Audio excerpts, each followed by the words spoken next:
Are your healthy lifestyle habits causing too much hormonal stress? And by hormonal stress, I'm talking about increased cortisol levels, which could lead to decreased testosterone or decreased thyroid. None of these are good things, but some of our healthy lifestyle habits, so-called healthy, taken to extremes or taken to just a level that our bodies can no longer handle at our current age, can cause increased cortisol levels and lead to, well, obviously outcomes we don't really want. Nobody wants decreased testosterone. Nobody wants impaired thyroid or disrupted sleep. So let's talk about this. What kind of healthy lifestyle habits could we overdo that would cause elevated cortisol? Now, we know cortisol elevates first thing in the morning to wake us up, and we know that we get acute elevations of it during exercise or any kind of stressful moment. But what I'm talking about is when it's elevated all day long and sometimes into the night because we just keep cranking it, right? And you high performers know what I'm talking about. A lot of my clients, really high performers, business owners, executives, and their life is stressful anyway. Like work is stressful. Sometimes coming home and dealing with your family, that's a different kind of stress, right? And making those things work together. And then we add in, most of us, we're working out, right? We want to stay healthy. We're working out as we should. And that's a level of stress. But then we add on some other things that sound good, right? They're supposedly healthy lifestyle habits. They're hormetic stressors, but we're pulling all the stressors all the time. I fell to this, right? I was doing way too much, pulling too many metabolic stressors with my workout, with my diet. And then that affected my sleep, which then added to the problem. We're not getting effective sleep, right? Good quality sleep. We're not recovering, and that just snowballs. But it really starts with what we do during the day with our exercise and primarily, in my opinion, with how we eat with our food. So we all familiar with the concept of overtraining, right? You can do too many days, and especially, if you're in college, you can do 5-6 days working out. Great. Strength training. Sure. Okay. But most of us, we're not in college anymore, right? We're not even 30 anymore. If you're over 40, you know what I'm talking about. You just don't recover like you used to. Bad night's sleep can set you off. Too many workouts, you're dragging. So again, we're familiar with overtraining, too many strength training workouts in a week. Personally, I don't do more than 4. Sometimes it's only 3. I try to put a rest day between each strength day with other things in between, and maybe 1 or at most 2 sprinting days or high intensity interval days if I'm doing those. But we know that can increase cortisol, and if we're not recovering from it, we're going to get run down. We might get weaker, and that can lower testosterone levels, raise cortisol, raise inflammation in our bodies. Most of us are familiar with that, right? And if you're not getting enough sleep, like I mentioned before, that adds to the problem, right? You're not recovering. You're not getting enough growth hormone release. You're not healing overnight. You're not dealing with stress in your REM sleep, right? That's when we deal with our stressful, our concerns. We work problems out in our REM sleep. So we're healing in our deep sleep early in the night, dealing with problems and memories in our REM sleep later in the evening usually. And I track that with my Oura Ring so I can see when I've had a bad night's sleep and what's affecting it. But dietary stress was really my downfall for a number of years. So I've been recommending a low carb diet since 2002 as a personal trainer, right? I started training in 1998 professionally.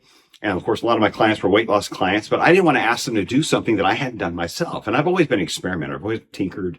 I was even a vegetarian for a short time and for a few years, really, in my early 20s, and felt that was too much. I wasn't getting enough protein, and that affected my immune system, had immunosuppression, and actually picked up a virus I couldn't shake. Until I added protein in, I started feeling better, got my muscle back, and I realized, okay, I definitely need animal protein in my diet. That was what's best for me, for sure. But moving forward into my training career, recommending low carb for my weight loss clients worked really well. And then later on, 2010, started intermittent fasting and really liked how that felt. Okay. I got to the point where I was adding a 24-hour fast every single week. And then a number of other intermittent fasts, like 15, 18-hour fasts on the other days, including fasted workouts on many days. So I wouldn't even eat until after I'd worked out. And that could be 12, 1, 2 o'clock in the afternoon. So I was pulling all these great stressors, right?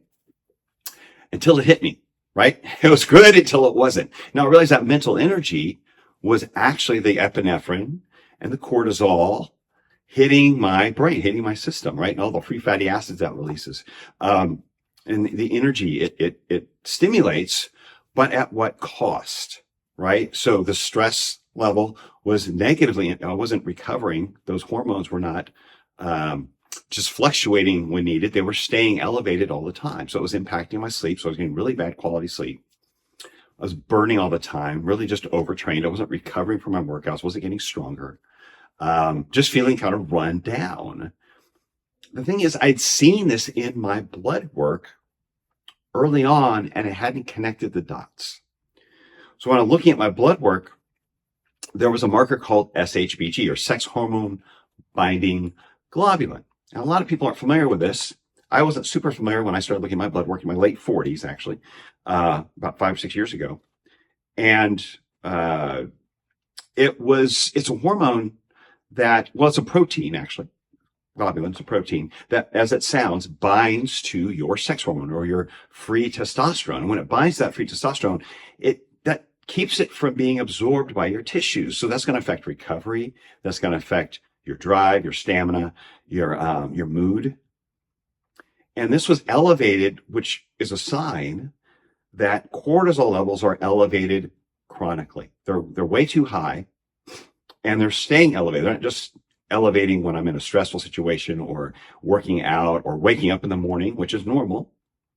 They were staying elevated all the time. And that number was way out of range. So if depending on the lab you look at, you might see normal ranges that go up to, say, 46 or 55 nanomole per liter, right? Might be their top range, might be 55. The widest I've seen is up to 55 nanomole per liter was normal. Mine was time after time, like say every 3 to 6 months when I do my blood work, was in the 70s, like 74, 76. So way out of range. The other thing that was out of range was my TSH, which is my thyroid stimulating hormone, which means that is what the pituitary releases to tell the thyroid to make more T4 and T3. That was working extra. My T4 and T3 were in normal ranges, but my TSH was really high, which means it was, again, my pituitary is working really hard. The gland is working really hard to put out enough thyroid stimulating hormone to stimulate hormone production. So that should tell you my metabolism was taxed, probably wasn't getting enough energy, because we know thyroid can be negatively impacted by low energy, like low calorie and low carb diets. And I've been preaching low carb and experimenting with low carb and fasting and fasted workouts for years, for almost, for low carb for 15, 16, almost 2 decades, 15, 16 years, almost 2 decades, with fasting for definitely for 10 years. And these fasted workouts for at least 5. And so this was starting to, as I got my late 40s, this started to take a toll. So SHBG is elevated, TSH is elevated, and I start feeling run down.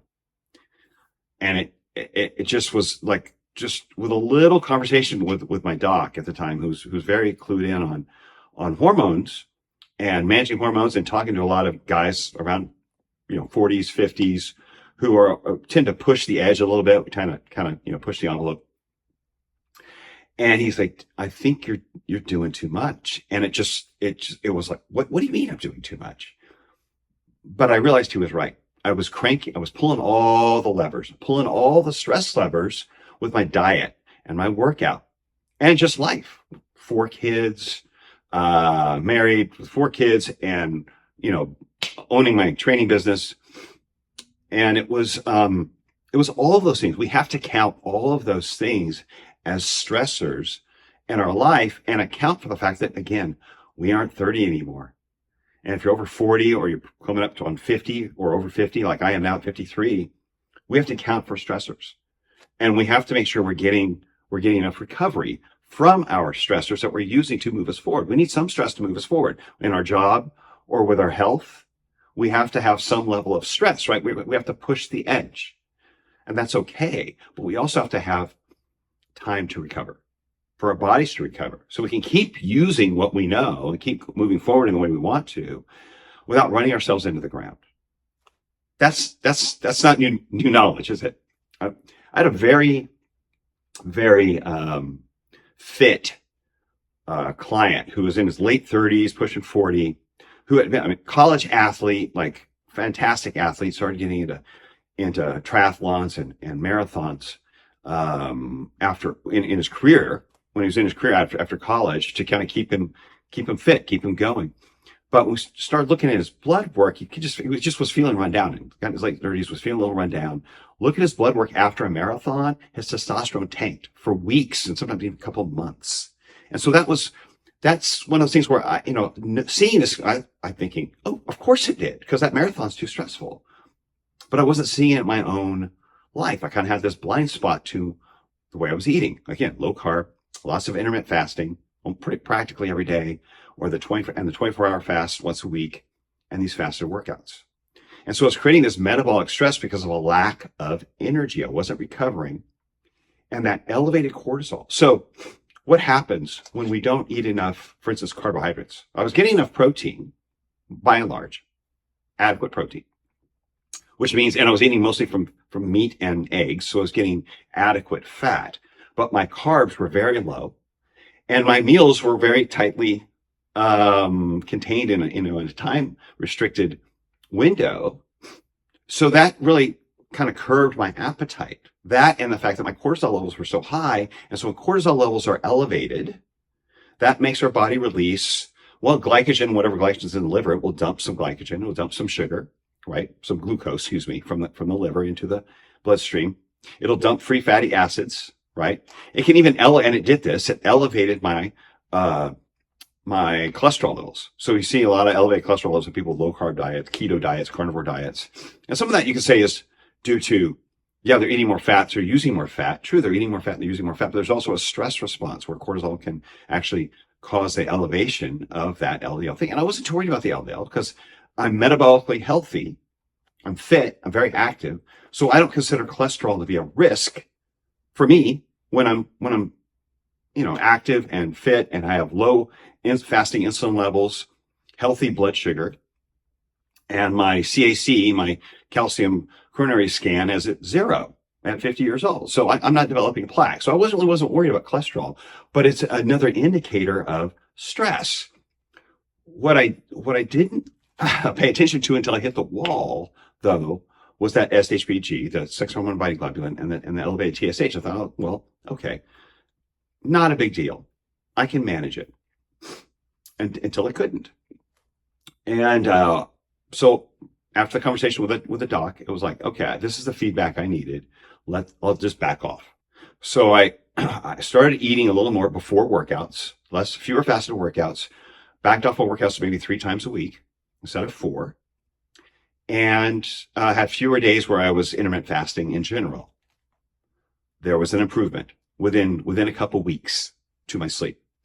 Moving forward, okay, there's something to this. And so it took time. I didn't go from 0 to 60 on more carbs and no fasting right out of the gate, but I started titrating with less fasting and more carbs in my diet, to the point that now I don't fast at all.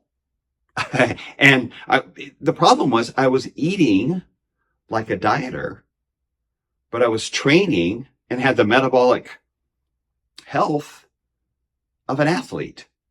And so my diet, my weight loss centric diet didn't fit with the level of output and the level of stress that I had just from life, from career, from workouts, and the fact that I'm metabolically healthy, and I really didn't need to be cranking these metabolic stressors because I didn't need to be any leaner, didn't lose any more weight. I looked great. I was super lean. I had solid muscle. I wasn't moving in any direction, but so someone on the outside would have said, oh my gosh, you look amazing. But I didn't feel great. And I wasn't able to progress in the way I wanted to progress. Had some aches and pains, inflammation, and all these were signs of not recovering. And I was blind to it because it couldn't possibly be my diet that is so pristine and doing all, involved all these hormetic stressors like the fasting, which is, right? It's good for us, right? Fasting, good for us. Eliminating processed food, definitely still eliminate processed food. Very low carb diet, high protein. And and these fantastic, these high stress workouts. And yet it was too much. And so fast forward, I don't fast at all. No more 24-hour fasts. Rarely would I intermittent fast. In fact, I don't even recommend it anymore unless someone is really trying to curb their appetite to gain control, or they're having weight loss issue. If you're metabolically healthy and you want to get the benefits of fasting, like autophagy or cleaning out senescent cells and cleaning out dead cells, recycling cellular autophagy essentially, then do acute fast. Do a 3 or 5 day fast if you want to, once or twice a year, and actually get it done instead of kind of doing a halfway intermittent fast, which is just causing more stress than it is providing benefit, in my opinion, at this point. So no more intermittent fasting, no more 24-hour fasting. That improved my recovery quite a bit, but I was still a little on the low carb side. I was still maybe eating 150, sometimes 200 grams of carbs a day, which is really 25% of my calories or less coming from carbohydrates. So I slowly started titrating that up. I went up 200, 250 consistently, tracking my food. Then to 300, which if you look at what it takes, my maintenance calories, what it takes just to maintain my weight, that's about 40% of my total calories coming from carbohydrates. And again, I'm not eating processed food. It's whole food. It's potatoes and sweet potatoes and fruit. Very little processed food enters my diet, and I avoid the seed oils, the processed vegetable oils, like poison. Okay. So I mean, butter, coconut oil sometimes, primarily butter, tallow, even lard would be better than using those oils. And so I've avoided processed food, but when my carb intake increased, it was whole food. It was good food. It's the food we ate, well before, going back 1800s, 1700s, all the way back, right? That is in our history of humanity, we know we've eaten these foods. The processed foods are the new ones coming into our food system that have brought with it the new things, the new metabolic disease of obesity, increased heart disease, type 2 diabetes. So my fear of having too many whole food carbs was really unfounded, because it's not these whole food carbs that cause the obesity and type 2 diabetes and increased heart disease. It's the processed food and these seed oils that coincide with the increase with these diseases. We're 1% obesity in 1900. Almost no heart disease. Type 2 diabetes wasn't even named until the 1940s or 50s. And so it was an unfounded fear or unfounded concern in eating too many whole food carbohydrates. So as I increased to closer to 300 grams a day, for me at 205, 210, maintaining healthy lean mass, still working out like I like to, strength training, some cardio, some high intensity cardio, and dealing with my business and the stressors of life, my sleep greatly improved. My SHBG, my sex hormone binding globulin, back down into normal levels. Remember I said it was a 74, 76. Now it's in the mid 40s, 45, 46. My TSH came down, and I'm, again, sleeping better. I'm getting consistently adequate levels of deep sleep and REM sleep most nights when I make sure I hit that carb level. And I can tell when I'm off, when I'm a little under carb, or I've worked out a lot and haven't kept up, haven't tracked and figured out where I need to be with my calories and my carbs. And if I'm too far off, I'm too far under, sleep suffers, recovery suffers. So what can you do to make sure this isn't happening to you? Well, look at your blood work. Make sure you're including a thyroid hormone, obviously TSH, but make sure SHBG is on your blood work. Your doctor may not include it. I would also include your fasting insulin to make sure you've got eyes on how your body's handling the blood sugar. If you're concerned about the blood sugar and increasing carbohydrates, look at fasting insulin. If fasting insulin is remaining, and your doc may not add that. You may have to tell him or ask for it directly or go get it yourself if he won't. But that fasting insulin is an early indicator of any kind of blood sugar issue that could come down the road. It would go up long before your blood sugar would. So if you have single digit fasting insulin, you're insulin sensitive, you're good. You can add some carbs in and see how that responds. But I would definitely recommend sticking with whole food carbs. Don't start eating ice cream, donuts, potato chips, French fries. Those things will mess you up. Those will negatively impact your metabolism and your body's ability to create energy. Stick to the whole food that we would have eaten on the farm in the 1800s before we had obesity and any kind of relevant level of heart disease and type 2 diabetes. We were eating all those things, weren't we? So stick to those foods. If you're eating low carb, slowly move up. Go up 50 grams a week, every week or two, and see how it works for you. I'm not saying 300 grams is prescriptive. That's what worked for me. Find the ratio that works best for you to alleviate stress, to recover from your workouts, recover from your life, right? The stressors of your life, and allow you to get sleep, adequate sleep on a consistent basis.